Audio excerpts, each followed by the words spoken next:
Hello guys, Gwalior സൂ മൊത്തം കറങ്ങി കഴിഞ്ഞിട്ട് ഞങ്ങൾ നേരെ പോയത് ഇന്ത്യൻ കോഫി ഹൗസിലോട്ടാണ്.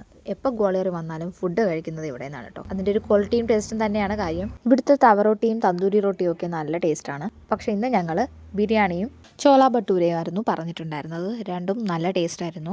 ഫുഡ് കഴിച്ച് കഴിഞ്ഞിട്ട് ഞങ്ങൾ നേരെ പോയത് മൊറാർ മാർക്കറ്റിലേക്കാണ്. ഇവിടുത്തെ വലിയ മാർക്കറ്റാണ് മൊറാർ മാർക്കറ്റ്. അങ്ങനെ കുറച്ച് നേരം അവിടെ സ്പെൻഡ് ചെയ്ത് ഒന്ന് രണ്ട് സാധനങ്ങളൊക്കെ മേടിച്ചിട്ട് ഞങ്ങൾ കേരള സ്റ്റോറിലേക്ക് പോയി.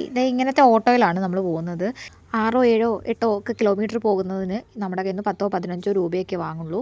നമ്മുടെ നാട്ടിലെ കൂട്ടുകയല്ല, ഇവിടുത്തെ മിനിമം ചാർജ് തന്നെ 10 ഒരാൾക്ക് 10 രൂപ വെച്ചിട്ട് കൊടുക്കേണ്ടി വരും. അത്രേ ഉള്ളൂ. അങ്ങനെ ഞങ്ങൾ കേരള സ്റ്റോറിലേക്ക് വന്നു. ഈ ബിൽഡിങ്ങിൽ തന്നെ സ്റ്റോറും റെസ്റ്റോറൻറ്റും ഉണ്ട്. റെസ്റ്റോറൻറ്റിൽ നമ്മുടെ പൊറോട്ട അങ്ങനത്തെ നമ്മുടെ കേരള ഫുഡൊക്കെ കിട്ടും. പിന്നെ സ്റ്റോറിൽ നമുക്ക് വീട്ടിലേക്ക് ആവശ്യമുള്ള എല്ലാ സാധനങ്ങളും കിട്ടും. വെളിച്ചെണ്ണ, കൊച്ചുള്ളി, അങ്ങനെ ഇവിടെ കിട്ടാത്ത സാധനങ്ങളെല്ലാം നമ്മുടെ നാട്ടിൽ കിട്ടുന്ന എല്ലാ സാധനങ്ങളും ഇവിടെ നിന്ന് വന്നിട്ട് വാങ്ങിക്കാം. ഇവിടെ നമ്മൾ നിൽക്കുന്നിടത്തൊന്നും നമുക്ക് കേരളത്തിലെ പ്രോഡക്റ്റ് ഒന്നും കിട്ടത്തില്ല.